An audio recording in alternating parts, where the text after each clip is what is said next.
저는 퇴임 후 서울에 있던 집은 월세를 놓고 지방으로 이사해 살고 있습니다. 단순히 전세가 아닌 월세 수입이 꾸준히 들어오고 제가 살고 있는 지역은 서울보다 공기 맑고 조용하고 자연도 가까워 살기 정말 좋습니다. 처음엔 불안했죠. 지방에서 과연 살 수 있을까? 너무 심심한 건 아닐까? 그런데요, 살아보니까 오히려 이게 제 은퇴 후 인생의 반전 포인트가 됐습니다. 흔히 말하잖아요. 꽉 먹고 알 먹고. 딱 그겁니다. 많은 분들이 은퇴를 앞두고 걱정합니다. 서울 집값이 수억인데 이걸 계속 안고 가야 하나? 지방으로 내려가면 외롭고 불편하지 않을까? 그런데 진짜 문제는 고정비가 높은 도시 생활을 무작정 유지하려는 마음가짐일 수 있습니다. 은퇴 후에는 많이 벌어야 하는 인생이 아니라 덜 써도 행복한 인생이 더 중요해지거든요. 첫 번째 사례, 서울 32평 아파트 팔고 충남 아산으로 이사한 62세 김씨 부부. 김씨 부부는 은퇴 후 아파트 관리비와 유지비, 고정 비용에 지쳐 있었습니다. 서울에서 가지고 있던 아파트는 시세가 약 9억 원. 이걸 정리하고 아산 시내와 가까운 2층짜리 3천만 원대 소형 아파트로 이사했습니다. 이사 후에는 남은 6억 원 중 일부는 월세 수입용 오피스텔에 투자하고 나머지는 예금과 주식으로 운용하고 있습니다. 덕분에 부부가 매달 160만 원 정도의 월세 수입을 얻으며 여유 있게 살고 있죠. 시내까지 걸어서 15분, 병원과 시장도 가까워요. 우리가 상상했던 불편한 시골은 아니었어요. 김씨 부인은 웃으며 말합니다. 두 번째 사례 서울 집은 월세 놓고 전북 익산 아파트로 이사한 66세 여성. 이분은 서울 강북의 오래된 아파트를 보수한 뒤 월 120만 원의 월세를 놓고 자신은 3,500만 원짜리 전북 익산 아파트로 이사했습니다. 이 아파트는 시내 중심과 10분 거리로 교통이 편리했고 층간소음 걱정도 없고 주위가 조용했습니다. 은퇴 후에 더 바빠졌어요. 마을 커뮤니티에서 봉사도 하고 텃밭도 하고 서울보다 삶의 질이 오히려 올라갔죠. 게다가 매달 월세로 들어오는 수입이 있으니 연금 외에도 생활비 걱정이 없어진 거죠. 세 번째 사례 집 팔고 전남 순천으로 간 60대 남성 건강까지 회복. 이분은 8억 원대 서울 집을 팔고 전남 순천 외곽에 2,800만 원짜리 구축 아파트로 이사했습니다. 처음엔 너무 조용해서 적응이 안 될 줄 알았지만 오히려 산책로와 공원이 많고 자연환경이 좋아 건강이 좋아졌다고 말합니다. 당뇨 수치도 떨어지고 혈압도 안정됐어요. 서울에선 스트레스로 약을 먹었는데 여기선 운동만으로 관리돼요. 생활비는 월 100만 원이면 충분하고 남은 자금은 대부분 안전하게 채권과 적금에 넣어 두었습니다. 무엇보다 그는 매일 아침 새소리로 눈을 뜰 수 있다는 사실에 감사하며 산다고 했습니다. 요즘은 지방에도 시내 접근성이 뛰어난 저가 아파트들이 꽤 많습니다.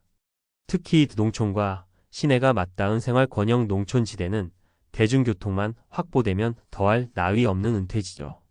서울 집을 유지한 채 이주하거나 아예 매도하고 차액으로 안정적인 현금 흐름을 만드는 건 합리적인 전략입니다. 게다가 지방 생활의 장점은 단순히 돈 문제가 아닙니다. 조용한 환경, 스트레스 없는 인간관계, 자연과 함께하는 일상, 이 모든 것이 은퇴 후 삶의 질을 좌우하니까요. 마지막으로 한 가지 팁 드리면 지방 아파트를 고를 땐 시내 접근성 버스 거리 20분 내 병원 및 마트 유무, 노후 건물 관리 상태를 꼭 따져보세요. 가능하다면 몇 주 정도 살아보며 직접 테스트 거주를 해보는 것도 추천합니다. 요즘은 단기 체험 임대도 꽤 있으니까요. 억대 아파트 팔고 3천만 원대 집으로라는 말이 처음엔 놀랍게 들리지만 실제로 실행한 분들은 입을 모아 말합니다. 집은 줄었지만 삶은 더 커졌다. 결국 은퇴 후의 진짜 자산은 살아있는 시간입니다. 그 시간을 어떤 공간에서 어떤 마음으로 보내느냐가 남은 인생을 결정하겠죠.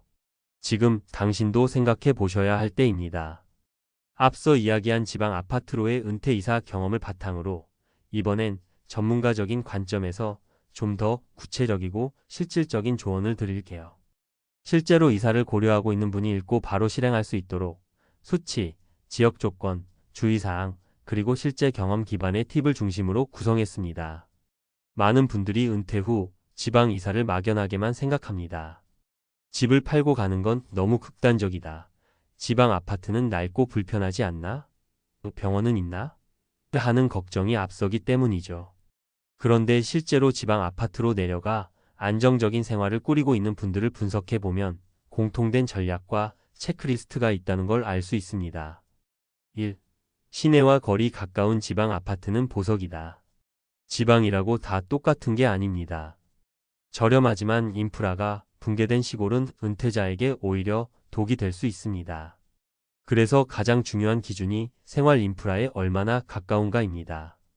도보 15분 또는 버스 10분 이내의 시내 중심지, 300병상 이상 종합병원 또는 내과 정형외과 근접, 전통시장 또는 대형마트 도달 가는 거리.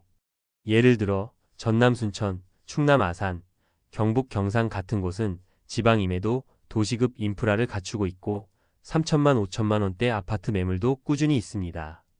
이런 곳은 수도권 대비 월 고정비가 13 수준으로 줄어들면서도 생활의 질을 유지할 수 있습니다. 2. 실제 거주 비용 비교 서울 vs 지방. 은퇴 후 생활비에서 큰 비중을 차지하는 건 주거비입니다. 서울과 지방의 차이를 수치로 보면 현실감이 확 옵니다.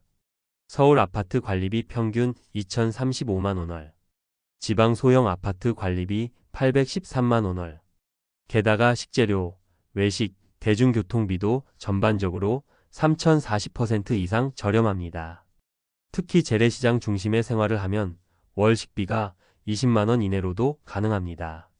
즉, 수도권 생활비가 월 250만 원이 들던 분이 지방으로 내려오면 150만 원 수준으로도 넉넉한 생활이 가능해지는 겁니다. 3. 실제 이사 계획 시 고려해야 할 5가지 팁. 시세보다 실거주 적합성을 보라. 지방 아파트는 저렴한 만큼 낡은 구축 아파트도 많습니다. 하자 여부, 누수, 방범 상태는 반드시 확인하세요. 실제 중개업소 말만 믿지 말고 직접 가서 평일 낮과 저녁 분위기를 비교해보는 것이 좋습니다. 월세 수익 시세 차익, 두 마리 토끼는 위험하다. 은퇴자에게 가장 중요한 건 안정성입니다. 수익형 부동산에 욕심내기보다 서울 집은 월세로 돌리고 본인은 비용 적은 지방에 거주하는 모델이 장기적으로 가장 안전합니다. 병원, 약국, 보건소 접근성은 10분 내외가 이상적. 고령자일수록 갑작스러운 통증이나 응급 상황에 대비해 차 없이도 도달 가능한 의료 인프라를 확인해야 합니다. 도보 이동 기준으로 10분 내외에 병원이나 약국이 있다면 최상입니다. 대중교통 노선 확인은 필수. 버스 배차 간격이 1시간 이상이면 외출이 힘들어집니다. 2030분 간격으로 운행되는 노선이 집 근처에 있는지 체크하세요. 시골이라도 환승센터나 읍내 정류소까지 가는 노선이 있는지가 관건입니다. 이웃 관계와 소음은 직접 경험해 봐야 한다. 지방일수록 이웃과의 관계 밀착도가 높습니다. 너무 조용하거나 폐쇄적인 곳은 오히려 스트레스가 될 수 있으니 몇 주간 에어비앤비나 단기 월세로 체험 거주 후 결정하는 걸 강력 추천드립니다. 4. 추천 지역, 유형 사람들이 모르는 숨은 진주들. 충북 제천 물가 저렴하고 한방병원 밀집 지역. 서울 접근성은 다소 떨어지지만 자연환경 탁월. 전북 군산 시내와 가까운 저가 아파트 많고 바닷바람도 좋음. 시외버스 교통 편리. 경남 진주 의료, 교통 모두 양호하고 4천만 원 이하 아파트 다수 존재. 충남 아산 탕정지구, 외곽 신도시 옆 구축단지 저렴. 생활 인프라 풍부. 마지막 조언. 지방으로 이사한다고 은퇴가 완성되는 건 아닙니다. 그곳에서 건강하게 의미 있게 살아가는 법을 함께 준비해야 하죠. 그 준비에는 비용 절감뿐 아니라 새로운 일상 루틴, 사회적 연결, 건강관리 동선, 이 포함되어야 합니다. 서울에 얽매이지 않아도 내 인생을 주도적으로 만들어가는 은퇴가 얼마든지 가능합니다. 억대 집을 팔아 남은 돈과 시간으로 더 크고 깊은 삶을 만들어가는 것, 그것이 지금 우리가 해야 할 가장 스마트한 선택입니다. 절대 내려가는 인생이 아니라 다시 설계하는 인생이라는 걸 기억하세요. 지금은 늦지 않았습니다. 지금이 가장 현명한 전환점이 될 수 있습니다.